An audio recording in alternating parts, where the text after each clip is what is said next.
أعوذ بالله من الشيطان الرجيم. بسم الله الرحمن الرحيم. الحمد لله الذي هدانا لهذا وما كنا لنهتدي لولا أن هدانا الله والصلاة والسلام على خير خلقه محمد وآله وأصحابه أجمعين. عن النبي عليه الصلاة والسلام أنه قال: من نسي الصلاة علي فقد أخطأ طريق الجنة. Payg'ambarimiz alayhisolatu vassallam marhamat qiladilar. Kim menga salovat aytishni esdan chiqarsa, jannat yo'lidan adashibdi dedilar. Binon alayh. Bugungi kunda mavzamiz odat edik. Payg'ambarimiz sallallohu alayhi vasallamga salovatlar bilan boshlanib, Bismillahirrohmanirrohim. Allohumma salli ala Muhammad va ala Muhammad kama sallayta ala Ibrahim wa ala ali Ibrahim innaka Hamidum Majid. Allahumma barik ala Muhammad wa ala Muhammad kama barakta ala Ibrahim wa ala ali Ibrahim innaka Hamidum Majid. Allahumma salli ala sayyidina Maulana Muhammad fil awwalin wal akhirin fil mala'il ala yawmiddin. Amma ba'd. Assalomu alaykum va rahmatullohi va barakatuh.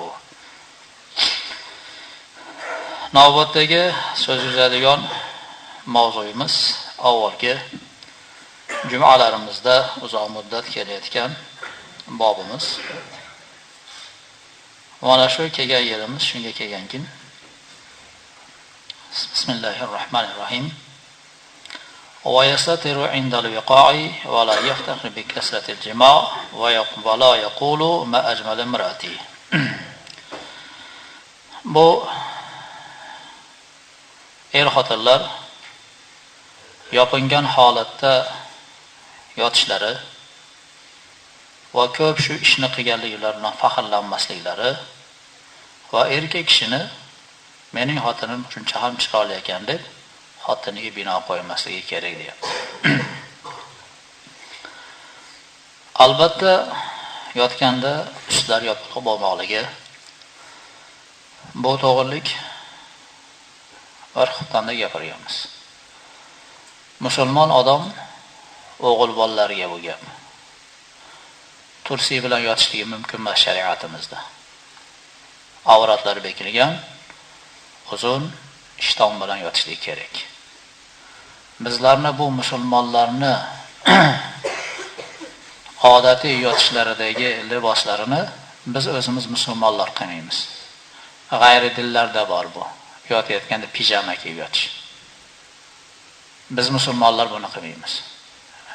Hatto yotayotganda ham musulmon odamlarning avratlari bekor bo'lmoqligi kerak. Va ayol kishilarni ham yotganda boshlarida albatta ro'mollari bo'lishi kerak. Boshidan yotib bo'lmaydi. Va bunaqangi aloqa bo'layotgan vaqtda ustilari yopiq bo'lsin deydi. Ayrim bir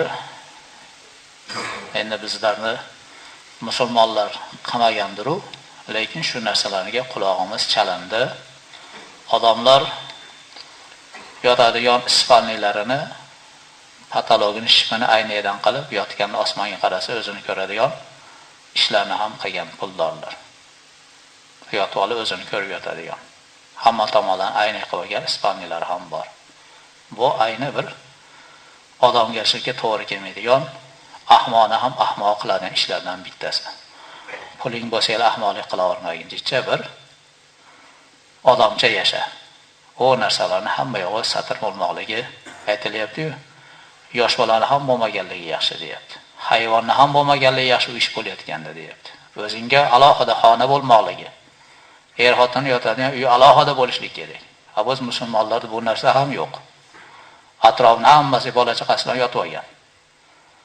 Dang'illatib to'y qilavermasdan o'zing bitta spalni qurgin, hammomni bilan. Bir musulmoncha yashagin. Tahoratlarning g'usllarining vaqtida bo'ladi. Kesaga emas to'yini qilib, pullarni harom xarishga sarf qiladi. Kerakli joylarga kelganda bizgilar hatto odamcha yashashni ham bilmaydigan ishlarimiz ko'p ekan. Yana aytildi, xotinim muncha ham chiroylik va meni xotinimda qasi yo'qdi, xotiningga bino qo'ymagin deyapti. Bustonul Orifin degan kitobda Abu Lays Samarqand rahmatullohi alayh shu narsalarni keltirgan ekanlar. U odamdan naql qilib Alizoda o'z kitoblarida aytibdilar. La yumdahu arba'un illa ba'da awaqibiha. 4 ta narsa maqtalinmaydi. Maqtasa ham o'sha 4 ta narsa o'zini ishini bajarib bitgandan keyin oxiriga yetganida maqtalinadi deyapti. La yumdahu ta'amu ma lam yanhazim. Ovqat maqtalinmaydi to hazm bo'lmagungacha. Hazm bo'lib bitgandan keyin hali osh zo'r bo'lgan ekan yoki hali ovqat zo'r bo'lgan ekan deb maqtashni hazm bo'lgandan keyin qilyapti. Chunki bu hazm bo'lmasdan avval maqtab qo'yilinsa bir kasallik ko'rsatib qo'yadigan bo'lsa, u maqtovlar ichga chiqib ketadi deyapti. Abaziklar bir olim olib voh zo'r bo'pti deb boshlaydi. Undan keyin ertasiga kelib kecha uxlolmadim, chataq bo'ldi deydi. Hazm qilib, ertasiga undan keyin ovqatni maqtash kerak ekan. Walal muqatila ma lam yarja'. Jangchini ham to jangdan qaytmagungacha maqtab bo'lmaydi. Palonchi o'qib o'qib yoki bo'lmasam karateda chempion bo'lgan qarab turib soladi, keling garab elashamiz deb undan keyin kalta yeb qo'ygandan keyin o'sal bo'lib qolasan. Shuning uchun oldin kesin jangni. G'alabani qozonib kelsin, undan keyin ko'p turaver. Walazzar amalan yudrik. Ekinni ham oxiriga yetib o'rmasdan oldin ekinni maqtama. Bu yil hosil zo'r. Hamma yo'q ochildi, bitta xato yo'q ochildi, hammasi tutdi demay. Oxiri shu kuzga borganda haligi xalqning gapi bor-ku. Chuchvara anaqani jo'jani kuzda sanaymiz deb. Oldin hosilni ol, o'r, xirmoning kesin. Ana undan keyin maqtagin deyapti. Va 4-inchisi maqtab bo'lmaydigan valal mar'ata hatta tamut. Xotinni ham maqtab bo'lmaydi o'lmagungacha. O'lgandan keyin u xotinim rahmatli yaxshi xotin degan. Chunki bir kuni kelib xotinligini qilib chatag'ini chiqarganda undan keyin maqtovdingiz bu. Keyin nima bo'ldi deydigan kunlar oldinda bor hali. Xotinni ham tiriklikda maqtab bo'lmas ekan. Wala yudama ala tarkil wat'i fa innal bi'ra iza lam tunzah zahaba ma'uha. Jinsiy aloqa qilishni tark etib bo'lmaydi deyapti. O'sha jinsiy aloqadan qolmoqlik qurib ketishga sabab bo'ladi. Xuddi quduq suvi olinmasa o'z-o'zidan suvi turib, lekin quduq ham qurish ko'tar ekan. Qachonki quduqdan suv olinib tursa, quduqqa yana suv kelar ekan. Xuddi shunga o'xshagan deyapti. Shu aloqa bo'lmasa, erkak tomon ham, ayol tomon ham qurish mumkin, kasalga chalinishligi mumkin deyapti. وربما عرض لتاركه أمراضا مثل الدوار وظلمة البصر وثقل البدن وورم الحسية وورم الثدي المرأة على ما ذكر في كتاب الطب. Tabobat kitoblarimizda aytilib o'tilganidek, jinsiy aloqani tark qilmoqlik ko'p kasalliklarga olib keladi. O'sha kasalliklardan masalan deyapti, bosh aylanish kasalligi, ko'zini tinishligi, badanda og'irlik, insonning tuxumlarini erishi, ayol kishining ko'kraklarini yiringlashi va shunga o'xshagan ko'p kasalliklar shu ishni qilmay qo'yganlikdan paydo bo'ladi deyapti. Va qala al-Ihya yanbaghi an yatiha fi kulli 4 layalin marratan fa huwa 'ada li anna al-'adad an-nisa 4. Ihya ulumuddin degan kitobda Abul Hamid al-G'azzali rahmatullohi alayhi aytganlarki, 4 kunda bir bo'lgani yaxshi bu ishni. O'ziga ham yaxshi, ayollarning ham navbati 4 ta xotinlikka 4 kunda bir keladi. Bu o'zlariga ham, u tomondan ham, bu tomondan ham adolatli ish bo'ladi deb bu narsani bu kishi tavsiya qilyaptilar. Wa yajibu an yabula ba'da al-wati wa illa turaddadu baqiyatul mani fayakunu minhu da'un la dawa lahu. Vatidan keyin, ya'ni jinsiy aloqadan keyin albatta siyish kerak deyapti. Agar siydik bilan shu naychaning ichida qolgan narsa, axlatlar, qoldiqlar chiqarib ketilmasa, keyin bu shundoq kasallikka olib keladi-ki, u kasallikning shifosi yo'q kasallikka mubtalo bo'ladi bu odam deyapti. Fa inna min baqiyatil mani fi zakari yahsul iqdul bawl kaza fil manba'. Manba degan kitobda aytilyapti-ki, mani qolib ketgandan keyin buni siydik yo'llarda qolib ketgan manini siyib chiqarib olmasa, siydik tutilish kasaliga odam mubtalo bo'ladi deyapti. وقال ابن المقفع من أتى امرأته ولم يغسل ذكره بالماء فأورث منه الحصاة فلا يلومن إلا نفسه. Ibn Maqfa degan odam aytgan ekanlarki, jinsiy aloqadan keyin erkak kishi o'z oldini yuvmasa, yuvib tozalolmasa, keyin bunga bir kasalliklar paydo bo'lsa, ya'ni toshlar paydo bo'lsa, buyraklarida, o'sha siydik yo'llarida o'zidan boshqadan o'pkalamasin, o'zini aybi bilan paydo bo'ladi bu narsa deyapti. O'sha ifloslikdan kelib chiqar ekan bu narsa.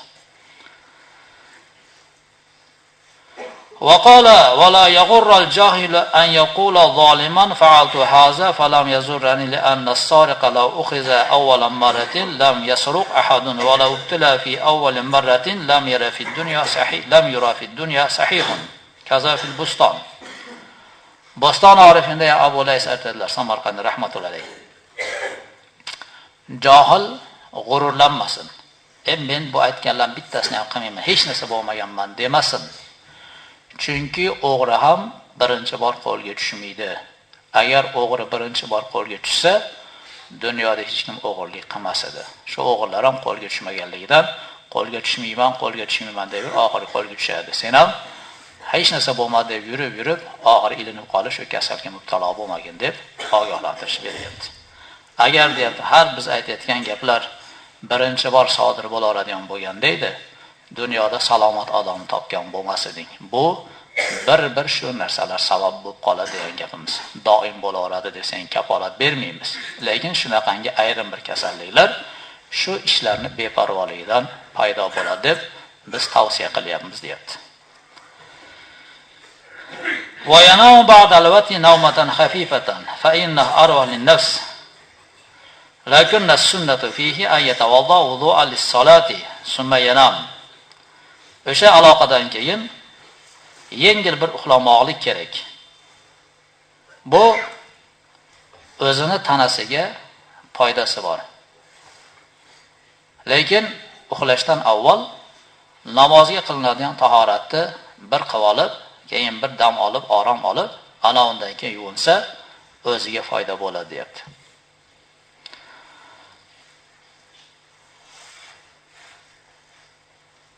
ويقال إذا فرغ من الوقت يميل كل واحد منهما على يمينه ويستجع وينام نومة خفيفة فإن ذلك أصح للجسم ويكون ولد ذكرا إن شاء الله تعالى كذا في المنبع الآداب. منبع الآداب degan kitobda shuni qayd qilinyapti ekan, jinsiy aloqadan keyin har ikkalalari o'sha tahoratni qilib, yengil tahoratdan keyin o'ng tomonlariga bosib dam olib jichcha uxlab olsa, o'zlarining tanalaridagi charchoq, ketgan quvvatlarning joyiga kelmoqligi, badandan rohat olmoqligiga sabab bo'ladi va Xudo xolasa, Xudo shu ishdan keyin farzand ato etgan bo'lsa, albatta farzandi o'g'il bo'ladi, o'ng tomonga bosib yotganligi uchun deyapti. ولو أراد العود فليتوضأ فإنه أنشط للعود وأوعب للماء. Yana shu aloqadan keyin yana aloqa qilmoqligini xohlasa deyapti. Tahorat qilsin. G'usulini bitta qilaman desa ham. Chunki tahorat qilmoqlik ham bu odamning suvni yana qaytadan yig'ilishiga sabab, badanni uyg'onishiga sabab va qolaversa betahorat farzandi bo'lmaganligi ham sabab bo'ladi deyapti. Va yuqol iza ghushiyat maratun mukrahatan maz'uratan fahamalat ja'at biwaladin la yutaqu zihnan va kiyasatan. Va yana shu gap aytilingan deyapti. Agar deyapti, ayol kishini shu ishga majbur qildirilsa, ayol kishini o'zini mayli bo'lmasa, shu ishdan keyin agar farzand hosil bo'ladigan bo'lsa, bu farzand farosatsiz, zehnsiz, shunaqangi didsiz holatda dunyoga keladi deyapti. Demak, majburiy ish farzandning zehnini yo'q bo'lmoqligini, farosatsiz bo'lmoqligini, anchamun narsalarni tushunmasligiga sabab shu onalarini majburiy holatda otalar bilan bo'lgan muomalasidan kelib chiqar ekan. Bu hayotda ko'p ko'ramiz bunaqa odamlarni. Tog'dan gapirsiz, bog'dan kelib turadi, tupa-tuzuk gap ketdi odamlar. Aql yetmaydi. Yosh bir joyga yetgan gapni poyonini tushunmaydi. Mana deyapman, sizga tushunyapsizmi desa, men ham mana deyapman deb teskari gapni gapirib turadi. Bu o'sha farosatsiz zehnini yo'qligidan kelib chiqadi shu narsa. Yana aytilyapti.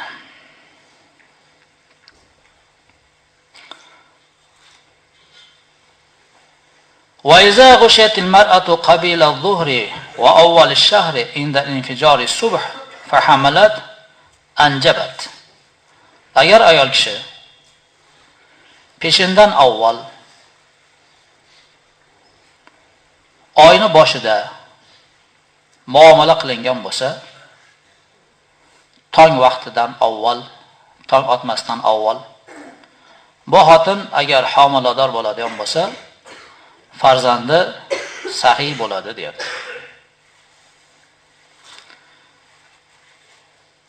Va zakara fi manbal adab innahu la yujami laylata ahad va laylatal arba'a fa innahu ya'ti al-waladu qati'an va qattalan. Manbal adabda yana shu gaplar keltirilyapti.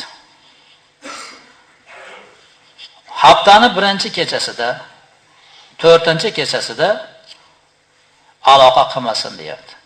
Haftani birinchi kechasi dushanba kechasi, 4-kechasi chorshanba kechasi. Lekin bu dushanba kechasi degan gap bizlarda shariatda kecha avval yuradi. Kunduz keyin keladi. Shuning uchun Ramazon kunlarida ham ertaga roza ekan deganda taravih bir kun oldin boshlanadi. Og'iz ertasidan neki bo'ladi. Taravih bir kun oldin tugaydi, ertasiga yana bir kun roza tutamiz. Mana bundan keladi ekan, kecha dinimizda avval yuradi. Ana endi bu kecha kun botgandan keyin kirib keladi. Dushanba kuni kechasi jinsiy aloqa qilma degan gap, tong otsa dushanba degan kuni bozor kuni mumkin emas. Bizlarda hamma bozor kuni ushaydi. Bu mumkin emas narsa deyapti. Birinchi kun bozor, shanba kuni mumkin emas. Ahad deb bozor aytadi. Ertaga bozor degan kecha, ya'ni bizlarda shanba kuni kechqurun shu ish bo'lmasin deyapti.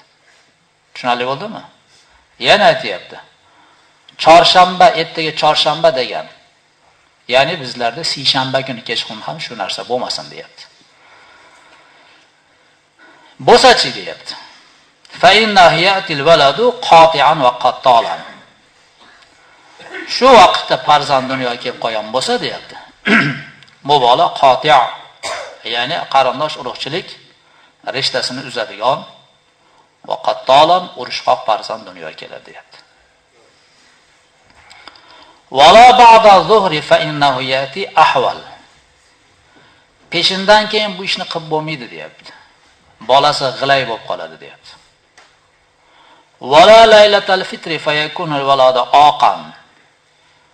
Fitr hayiti bor. Ya'ni tong otsa hayit degan kecha, ro'zani hayit degan kecha ham qilmasin buni deyapti.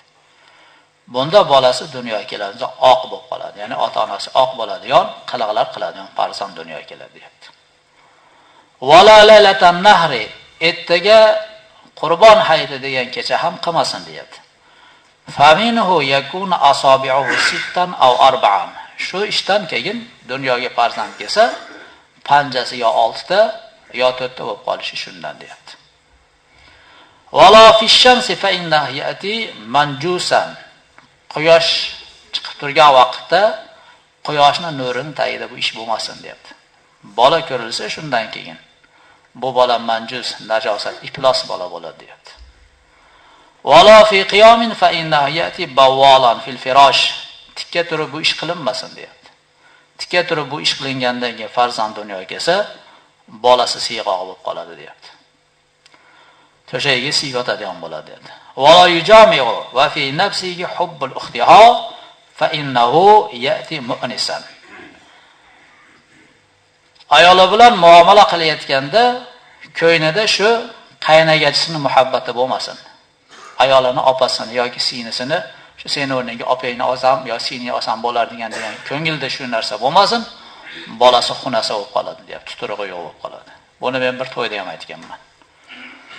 Ana o dajjollarning ashulachilari bor-ku, qo'ynimda bir yor, ko'ynimda bir yor deb. Ana shu qo'yindagi yorga ko'ngildagi yorni kallaga olib kelib qilsa, bolasi hezalay bo'ladi. Tuturug'i yo'q, erkakcha bir subutsiz, erkaklarga yarashmaydi ish qiladiganlar bor-ku dunyoda. Mana shu shundan kelib chiqadi. Shuning uchun o kitobimiz boshida kelyapti. Bu aloqadan oldin xotinning kayfiyatini yaxshi bo'lmoqligi, bir-birlariga ko'ngil mayl tortmoqligi, shu ish bo'layotganda bir taqvolik, yaxshi bir suratda bo'lsa, farzandim olim bo'lsin yoki ayol kishi bo'lsa, mana qanday bir yaxshi bir dinga xizmat qiladigan, husn jamol bilan bo'lsin degan fikr ikki tomondan bo'lsa, undan keyin farzand chiroyli bo'ladi deyapti. Wa yujami laylata isnayn fa innahu yati qari'an. Ikkinchi kecha, ya'ni dushanba, tong otsa dushanba bizlarda bozor kuni kechqurun bo'lsa deyapti. Bunda farzandi qori bo'ladi deyapti, Xudo xolasa deyapti. Va laylata sulasoi. Seshanba, tong otsa seshanba bo'ladigan kun. Ya'ni bizlarda dushanba kuni kechqurun bo'ladigan bo'lsa deyapti. Fa inna yati sahiyan kariman. Dunyoga farzand keladigan shundan keyin farzandi sahiy, mehribon odam bo'ladi deyapti. Va laylatul khamis fa inna yati aliman taqiyan. Payshanba kuni kechasi, ya'ni ertaga payshanba degan kecha ham shu ish bo'lsa, bunda farzand keladigan bo'lsa, bu farzandi taqvoli olim bo'ladi deyapti. Va yawmal jum'ati qabla salati az-zuhri, va yawmal khamis. Payshanba kuni peshin namozidan oldin bo'ladigan bo'lsa, fa inna yati hakiman aliman yafiru minhu shayton. Bunda farzand ko'rsa, farzandi hikmatli gap gapiradi, hakim, olim, bu insondan shayton qochadigan darajada haybatli farzand dunyoga keladi deyapti. Va laylatul jum'ati, ertaga juma degan kechasi, payshanba kuni kechqurun bizda. Fa innahu yati fihi ma abidan. Mana bu juma kechasida dunyoga keladigan farzand obid, muxlisan, ixloslik, ibodat qiladigan inson dunyoga keladi deyapti. Va yawmal jum'ati qabla salatiha fa innahu yati sa'idan va yamutu shahidan. Juma kuni, juma namozigacha shu ish bo'ladigan bo'lsa, shundan Xudo farzand beradigan bo'lsa, farzandi sa'id, ulug' odam bo'ladi, va yamutu shahidan, va olamdan shahid holatda o'tadi inshaalloh deyapti. Wa qala hazihi kulluha sabata bil asar wal akhbar intaha. Biz bu gapirib o'tgan gaplarning hammalari deyapti, asar va akhbar, ulamolar tomonidan kelgan xabarlarda, rivoyatlarda keltirilgan gaplarni biz keltirib o'tdik deyapti. Fa sunnatu liman bushira bil mawludi an yastabshira bih wa yarahu ni'matan an'ama Allohu biha alayhi.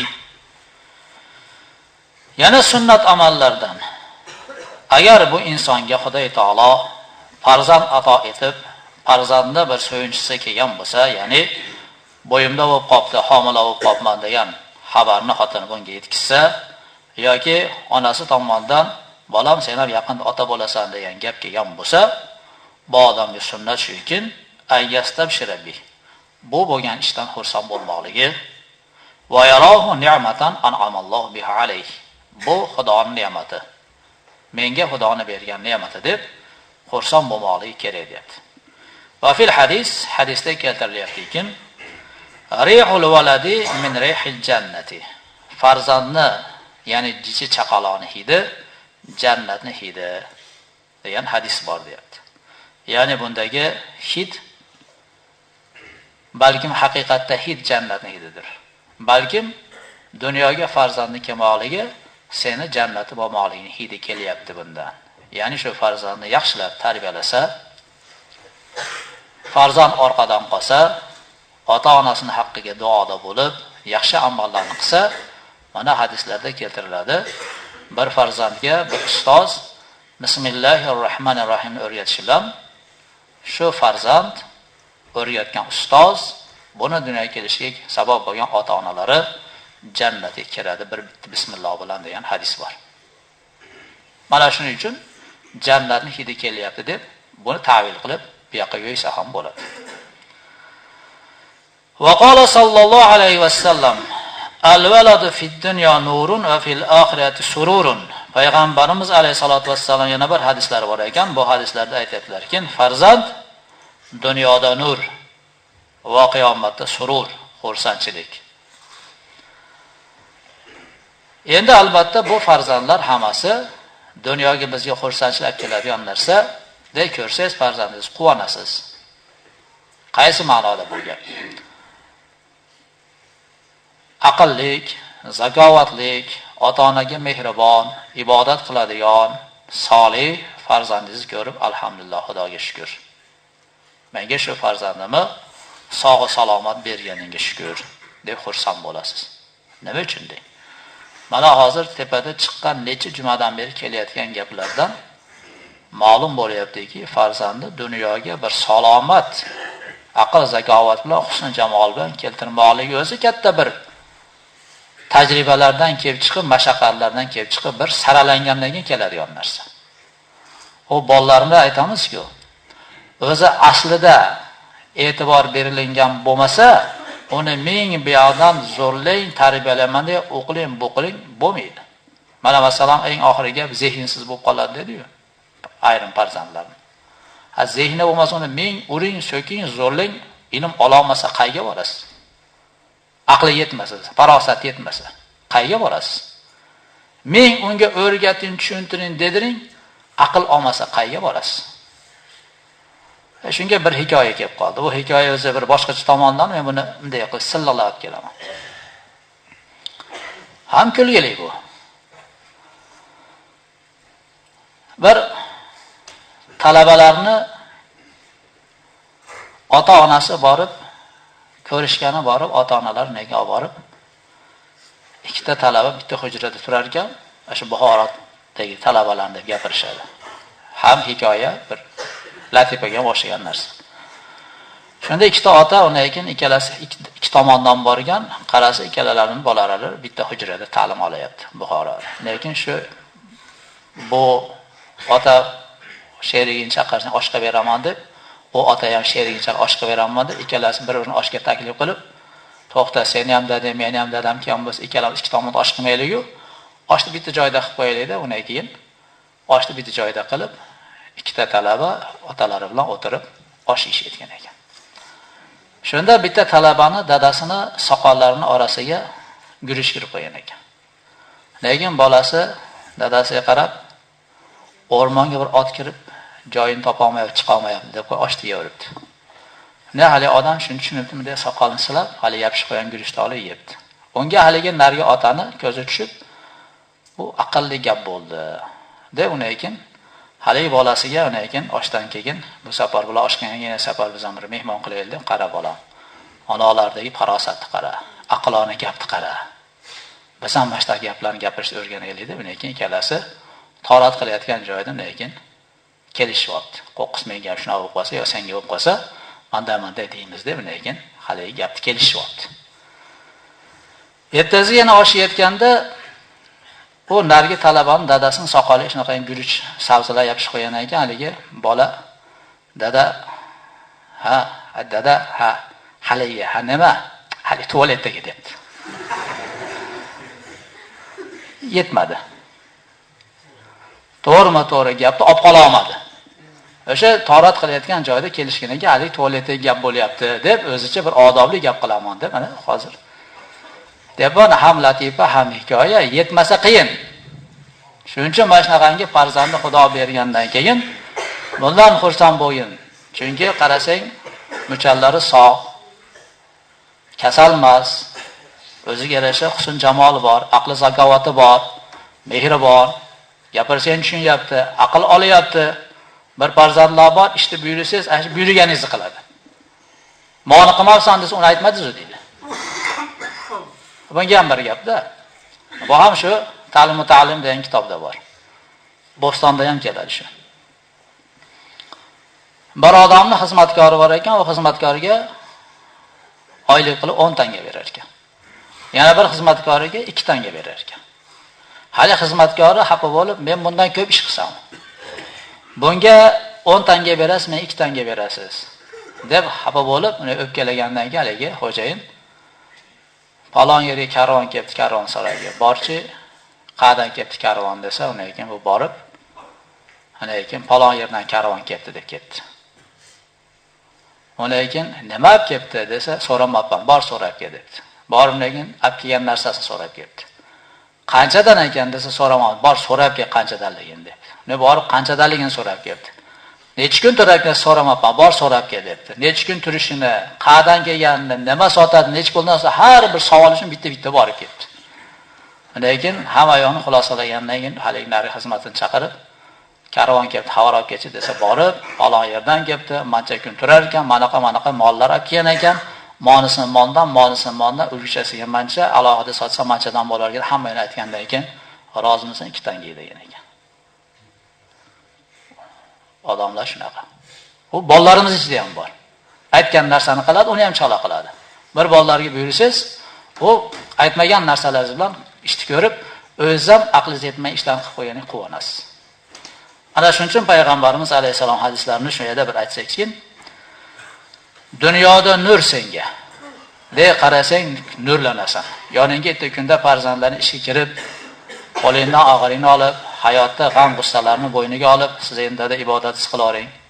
Mana biz qilamiz har qancha bo'lsa deb ishonch bilan qo'lingdan ish olsa, qilayotgan hunarlari halol, odamlarni aldamasa, shularni qilayotgan ishlaridan odamlar minnatdor bo'lib, rahmat, bolasiga har kuni mana ishni buyurdim, ma'no qilib berdi, odamlarga nisbatan arzon qilib berdi, xursandman degan gaplar eshitsangiz, xursand bo'lasizmi? Qo'lingizdan ish olsa, dars o'tiring, dada biz qilib qo'yamiz deb. Mashina ham ketgan garovga. Bergan dasmaga ham ketgan. Orqasidan lekin zivonini bosib, o'g'lim manchani olib meni kedat qil deb tursa, bo'ladimi? Bunaqa ham bo'lishi mumkin-da. Mana shu tomonlardan qoniqtirgan farzand dunyoda sizga nur bo'ladi. Ya'ni yorug'lik. Yuzingiz yorug'.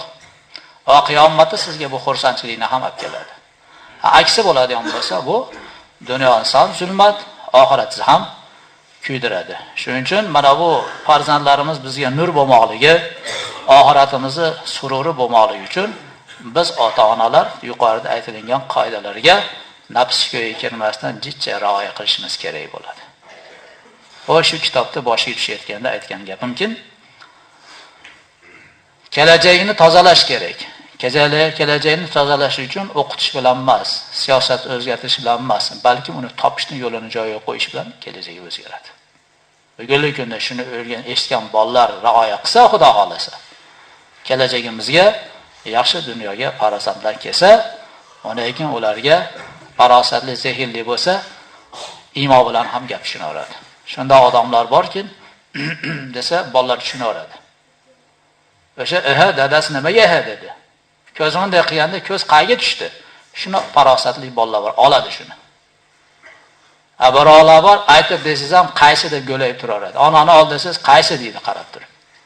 Onangiz nima deydi? Xo'p. Shu yerga kelib endi to'xtab turar ekanmiz. Xudo xolasa bu kitobimizni hali ko'p o'qiymiz. Bizlarga endi safarimizni vaqti ham kelgan ekan. Sizlar bilan vaqtincha to hajdan keyinimizgacha xayrlashtiramiz. Biz o'rnimizga har yili kelib turadigan Xotamjon degan ukamiz kelib, sizlar bilan juma kuni ham suhbat bo'lib turadi, Xudo xolasa. Subhana robbika robbil izzati amma yasifun va salamun alal mursalin valhamdulillahi robbil alamin. Bismillahir rohmanir rohim. Amin. Alhamdulillah robbil alamin. Salatu vassalamu ala rasulillah. Parvardigor qilingan masalamizdagi narsalarga hammamizni rioya qilishlikka nasib aylagin. Rioya qilmagan taqdirimizdan Parvardigor dunyoga solih, qobil, fahmi farosatli, aqli zakovatli, a'zolari go'zal, mukammal insonlarning dunyoga kelishini Alloh nasib aylagin. Va xatolik bilan topilgan farzandlarimizni ham Parvardigor o'zing har bir narsaga qodir haqsan, diningga xizmat qiladigan, xalqqa, millatiga g'amxo'r, mehribon, solih farzandlar bo'lmoqni ham nasib aylagin. Masjidimizga ihson qilgan odamlarni Alloh subhanahu va taolo ihsonlarini qabul aylasin. Olamdan o'tganlarni Alloh taolo mag'firatiga olish va savobga dohil qilsin. Va boshqa bir hojatlari sabab so'ralayotgan duolarni Xudo taolo darg'ini qabul aylab, shariatingga tushadigan, hikmatingga to'g'ri keladigan yaxshi niyatlarni ato etgin.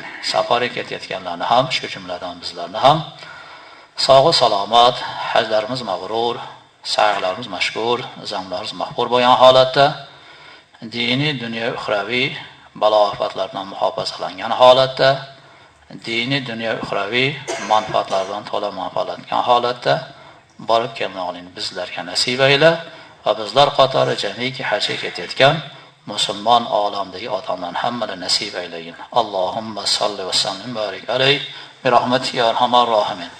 Assalomu alaykum va rahmatullohi va barakatuh.